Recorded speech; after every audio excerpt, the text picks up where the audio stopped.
玩命关头竟然还要再出3部曲哦！大家原本都以为玩命关头 X 就是第10集，应该已经是玩命关头系列的尾声。前姐也是这样讲的，没想到冯迪索在全球首映会罗马的首映会上面就已经透露说，它可能衍生成3部曲哦。原先只是2部曲，上下2集，可是冯迪索也说，在片商看完了上部曲之后，就觉得你应该把它衍生成3部曲。And after the studio saw this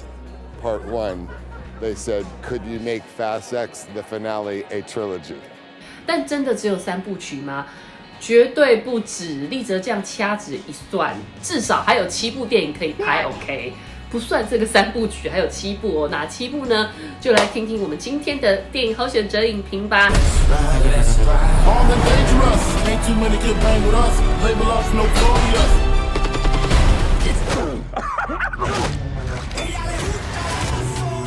大家好，我是立泽。今天电影好选择的影评就是要跟大家分享《玩命关头》这部电影哦。其实我一直都是《玩命关头》系列的粉丝，就是从第1集，基本上你如果看下去，你就会一直看下去。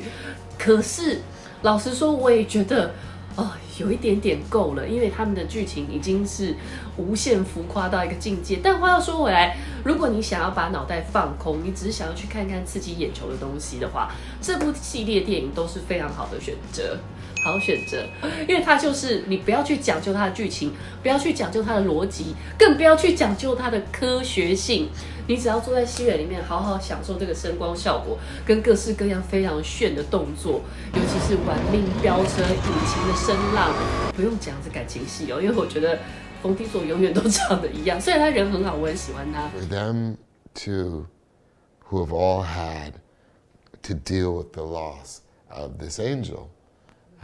Paul Walker. Great, that's why I wear the angel. Come on, Huggies. Huggies. Huggies. 可是基本上，我觉得他在各个电影里面的角色几乎都是冯迪索本人。我并没有觉得这部电影的任何一个角色有特别吸引我，或者是特别打动我。老实说，真的是完全没有。但是这不是重点，因为我会去看这一系列，其实我就是没有想要看剧情，我也没有想要看故事，我就是单纯想要看一部爽片。这部电影里面我喜欢的2场戏，一场是汽车版的少林足球，我个人觉得蛮有创意的哦。就是你可以看到一个水雷在电影里面的武器在路上滚，然后甚至还着火到处跑，然后车子就在这个各种弯曲崎岖的小巷弄，因为他们的拍摄地点在罗马嘛，有非常多的小巷子，而且因为罗马的地势很多楼梯都是由上往下的，所以这颗球去滚动，然后一直跑，我觉得这个都非常合理。然后甚至最后可以落到水里顺利灭火，这一切的安排也都非常的顺理成章，跟非常的方便。所以总之我觉得这件事情是安排的挺有创意的。我们可以看到车子在这个路上穿梭，然后像在踢足球一样把这个球撞来撞去。这一个我觉得是还突破以往稍微比较有创意的一个新梗。那另外一个则是也是车版的流星锤，也就是冯老大的车子把2台本来要把它吊起来的直升机，就企图用左边右边把它吊起来的直升机，竟然从这个高低落差这样子冲下去，用这个重力加速度把这2台直升机都扯到坠毁的程度，然后他们就当场起火变成火球。那其他的直升机桨啊等等的全部都被削光了，所以就看起来2团带着火的流星锤，然后被冯老大的车子甩来甩去，当场变成一种着火的血滴子，有办法去对抗所有的坏人跟反派，就是靠着这流星锤。We are locked off, just clearing on the northbound, on the south clear. So we've been on a lockdown highway, a big highway, 2 lanes on each side. Everyone, you're ready. In position. Pumps on clear. All right, guys, tuck in, please. And these 2 helicopters come in on either side, and they skewer into the side of Dom's car and try and pick him up. Here we go. And 3, 2, 1. And Dom keeps fighting them like crazy. And as he gets the back end to hit one last time, he hits the NOS. And he jumps from one freeway 3, 2, 1, go! over to the other freeway and lands on the other side. Helicopters land in a big burning hole behind him. So that's it.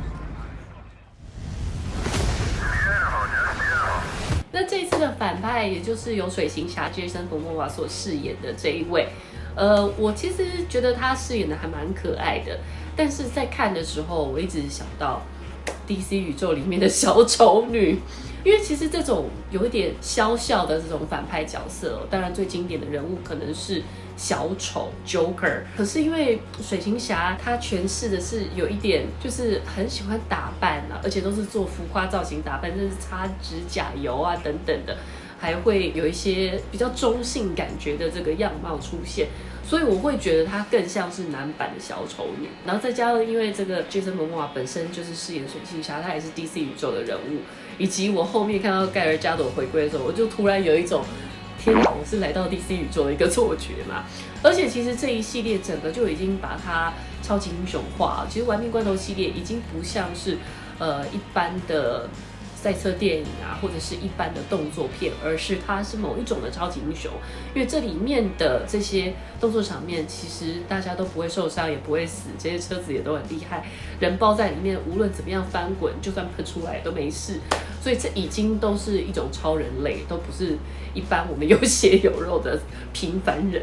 其实他就是已经沿用超级英雄的模式，再把每个人都拉出来，就像星际义工队一样，就像是复仇者联盟一样，他们都有可能被讲述单独的故事。而且 Jason Momoa 所饰演的这位反派，他叫做 Dante 但丁。其实但丁大家可能最熟悉的就是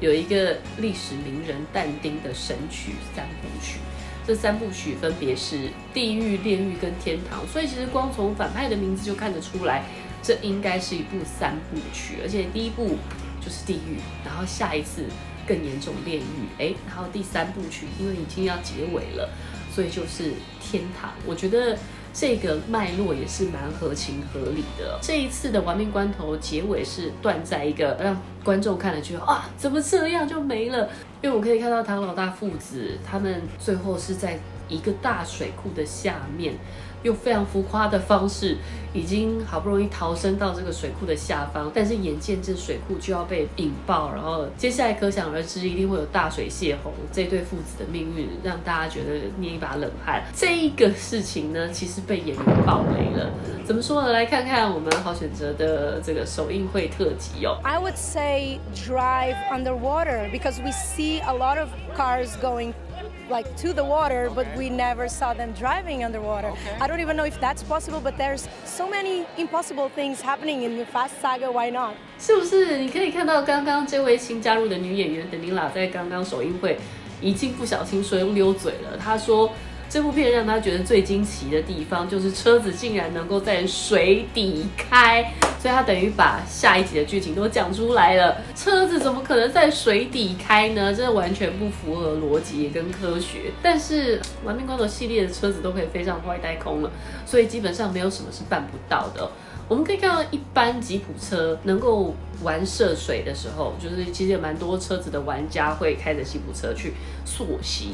但是他们还必须要特别加装一个烟囱，让进气排气系统是可以这个在水面上的。演员爆雷之后，他下一集应该会带着儿子在水底开车，除非他今天可以做到防漏，而且他可能不是坐燃油车，是坐电动车。那我觉得是有可能发生的哦，只是说它还要有一个变形金刚的机制，然后让这个车子就是滴水不漏，而且它的轮子还是可以照样作用。所以我也真的很好奇，它下一集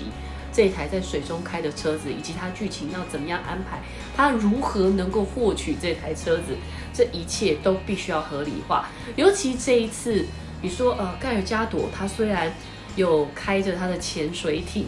去营救这个赛弗，也就是莎莉赛隆这个角色，以及 Letty 那个由 Michelle Rodriguez 演的这2位女主角，也就是3个女力已经集合了。也许他们会去救唐老大，可是也不可能瞬间穿越从南极就来到巴西，所以一连串的发展要如何去合理化，也让人相当好奇他下一集要怎么编剧哦。总之，这也是这部电影很厉害的地方，就是它让你悬念在那边，所以等它下一次推出的时候，无论是2部曲、3部曲，你可能都是非看不可，就不会像现在的超级英雄片，可能观众已经对超级英雄片比较无感，被疲劳轰炸了。好，那我刚刚讲到这个3位新女力的集合，也就是莎莉赛罗的角色赛芙，还有 Lady 唐老大女人，以及Giselle， 就是先前韩歌的大家都很希望他复活的盖尔加朵所主演的这个角色，这一次在片尾彩蛋当中，我们又看到他复活了。所以这一部曲我觉得是票房保证之外，因为大家一定会想看到这3个女生到底是怎么样认识彼此，怎么样结盟的。就是盖尔加朵的这个角色，其实 Giselle 在第6集《玩命关头》第6集的时候，他已经领便当了，所以他怎么回归的，怎么复活的，又怎么跟莎莉赛隆搭上线的呢？这个故事一定会被讲述，因为现在政治正确的关系，现在履历电影很夯的关系，所以我觉得这是一部会绝对被拍出来的单飞电影哦。记得我这句话，就像我们可以看到巨石强森跟杰森斯塔森的对峙，所以我们接下来很有可能也可以看到这个3个女生变成另外一种新版的霹雳娇娃。然后再来，我也讲到关键的2位人物，他们一定也都会在各自出外传电影。一个是杰森·斯塔森，那杰森·斯塔森在这一次的故事线，为了营救他妈妈，带着重装武器就出发了。当然，这部电影里面只有讲到这里，所以在这一次《玩命关头10》，我不喜欢的原因之一，也是我觉得他为了铺陈后续的这些，真的是变成一个宇宙电影，玩命宇宙电影。他为了铺陈这些梗，导致这一次的《玩命 X》真的看起来哩哩啦啦，就是飘飘飘飘飘，好像被截的乱七八糟，很多东西就是一个头，好像为了让这个角色回归致敬一下，就把它拉回来，但是没有一个事情有讲述到，或者是没有一个人物真的是有 touch 到我的感觉，让我感动到，都没有，就是很多都是靠着台词哦，我们是一家人，所以怎样不啦吧吧，反正就是千篇一律的那些台词。I don't have friends. I got family. 可是又回归，他的确也会让我期待他的番外篇，就是杰森·斯塔森要去救妈妈的这个故事。杰森·斯塔森叫戴克·肖嘛，然后肖妈妈就是海伦·米兰所饰演的这个角色。这对肖氏母子，他们接下来后续会怎么发展呢？我觉得很有可能也会单出一个番外篇。好，第3部也是这一次介绍出来的新角色，由惊奇队长布利拉森所主演。小人物的女儿布利拉森的这个角色跟小人物之间的关系是什么？他这一次虽然有用口头上很简单的带过去哦，就是让观众稍微自行脑补一下，但是基本上我觉得还有太多的东西是有待被讲述，所以我觉得布利拉森这个角色很有可能也会再单出外传电影，也许他会加入这个刚刚我讲的霹雳娇娃这3个新女力。也有可能他是单独在走另外一个支线的故事哦。那第4部呢，就应该是让大家一直非常期待复活的盖尔加朵的故事。盖尔加朵跟韩歌，虽然我刚刚讲说女力电影里面也有盖尔加朵一角，但是如果今天票房好，如果观众敲碗敲得凶的话，其实韩歌跟盖尔加朵他们的前传，他们是怎么相识？因为其实盖尔加朵的这个 Giselle 这个角色，最早他是怕的是唐老大哦，是因为唐老大对他没有兴趣，因为唐老大就是个专情男子，不为美色给诱惑。总之，盖尔加朵后来他加入这个玩命团队之后，成为玩命家族的一份子，跟这个韩哥2个人默契无间，才渐渐萌生爱火，很有可能再被拉出来。去单拍一部他们2个的前传。那当然，我也很好奇，你想不想看韩哥跟这个 Giselle 2个人的前传爱情故事呢？如果环球真的是拍出像韩哥跟盖尔加朵的外传的话，你会想看吗？会是因为冲着盖尔加朵去看吗？好，留言告诉我你的想法哦。第5部电影就是这一次的反派男主角 Jason Momoa， 他所饰演的但丁，他的养成之路到底是怎么？在这一次《玩命10》里面，我们是有看到一点点讲述他前面的故事哦，但实际上，我觉得他感觉是一个非常有戏的人。他应该有很多过往，因为《玩命关头10》里面对但丁这个角色并没有多做琢磨，虽然该讲的他都有让观众知道，就是让观众知道说，他可能从小就是有一点暴力倾向的孩子，然后又在父亲的高压管教之下，可能有一点走歪，再加上也许父亲对他是有家暴的，所以他对父亲的情绪非常的复杂。当然，他也是很爱他的父亲，因为这部《玩命》系列从头到尾主要就是要讲家就是你的堡垒，家人就是一切，所以他当然会不顾一切的要替家人复仇。也许玩命关头系列会出一个但丁的番外篇，然后这部电影里面可能可以看得到的就是巨石强森，因为巨石强森外传跟冯迪索两个人不合，所以基本上要看到他们两个同框的机会非常的小。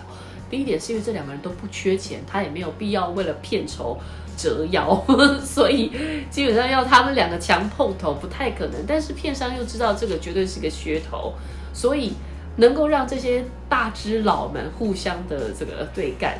我不是讲脏话，我的意思是说，能够让这些真的都是好莱坞 A 咖的动作派演员互相就是打擂台。这个都是观众的梦幻画面。我们可以看到巨石强森他在各个电影系列里面都有跟不同的好莱坞的 A 咖动作巨星合作，甚至对打过，但是就是 Jason Momoa 还没有。所以大家也会蛮期待看到这两个人会擦出什么样的火花，所以我相信但丁的复仇之路里面一定会有巨石强森。第7部也是一样，这一次新介绍出来的角色就是先前 Elena 那个唐老大的前女友，同时也是他儿子的妈妈。这位演员 Elsa 她也是雷神，也就是克里斯汉斯沃现实生活中的老婆。她所演的这位巴西女警的妹妹出现在这一次的玩命10里面，妹妹也姓伊哦，不是姓伊，就是姐姐叫伊莲娜，然后妹妹叫伊莎贝尔。她这一次不仅担纲非常重要的爆雷任务，不是啦，就是她担纲很重要的一个算是有一点工具人的角色，因为借由她能够让唐老大取得但丁，也就是这个反派的资料，所以他这个角色的存在是有工具人的需要的。否则唐老大如何取得但丁的这些相关资料呢？然后再加上他又是 family，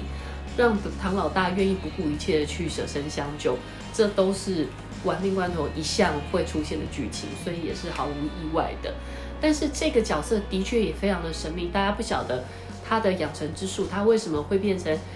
这个女生看起来比姐姐瘦弱，可是她却变成这么强悍的街头赛车女霸王。她的过去是怎么样？我觉得也是很有可能再出一个番外片去讲清楚的。所以我这样随便掐指一算，就已经有7部电影是可以衍生出番外片，而这还不包含本来就有的这个玩命关头X、玩命关头 X 的3部曲。因为唐老大跟他儿子到底该怎么样被拯救？这件事情非常重要，一定要被讲清楚。所以光是这件事情就要拍成3部电影，再加上我刚刚在数的这7部，玩命关头应该会让大家再看10部，继续看下去吧。可是不知道接下来它会不会符合时代潮流？所以符合时代潮流，这也是我这一次对玩命 X 所失望的地方哦，就是我觉得它并没有把未来趋势包在这部电影里面。我们看到的都还是这些就是非常刺激的动作场面。可是虽然说有一些高科技的东西，但是那些高科技都是属于比较梦幻的，并不是跟我们现实生活中有一点连结。而我们现实生活中，我们的未来趋势其实是电动车。当然，我觉得说好听一点，是它一直在致敬，这一系列一直有致敬经典的特色在里面，包括里面的人物在使用对讲机这件事情上面。因为现在的电影里面，你很少看到对讲机，大家都是像我这样子，就是一个很厉害、非常高科技的一个小小的耳机就可以哇飞天遁地的，甚至还可以看得到影像。像阿汤哥的电影里面可能有更炫的这些特殊的这种通讯系统。总之，我在这部新电影里面并没有看到未来元素在里面，就它可以天马行空的发想一大堆非常神奇的剧情，让你觉得超乎常理。可是它却没有让我看到一个真的可以跟我现实生活中连结的一个未来趋势。人家都说电影是微观世界预言未来，但是在这部电影里面我没有看到预言未来这件事情。接下来如果你还要再打算拍10部玩命关头的话，麻烦你把未来趋势融入好吗？麻烦让我看到电动车，麻烦让我看到智驾车，就是无人驾驶的车子，甚至更高科技的。如果今天你要能够飞天，你要能够遁地，你要能够潜水，麻烦都把这些未来的元素加进去，这是我对玩命关头的期待。不知道你觉得如何呢？希望你喜欢丽哲的影评，记得在下面留言，然后帮我们按赞、分享、加订阅。希望好选择频道可以赶快破10万。好了，爱你们哦！下次有空我再继续讲影评，因为其实讲影评非常花时间，有很多东西要经过脑袋去整理，要去思考，所以其实影评会花的时间往往比做一个专访还要多更多。像现在已经凌晨5点多了，我还在这里自言自语。好啦，我要去睡觉了，大家拜拜！记得按赞、订阅、打开小铃铛哦。然后，如果你有想要听丽哲分享什么影评的话，可以在下面许愿留言哦。我如果听到的话，你的许愿就可能成真哦。下回再见了，拜拜！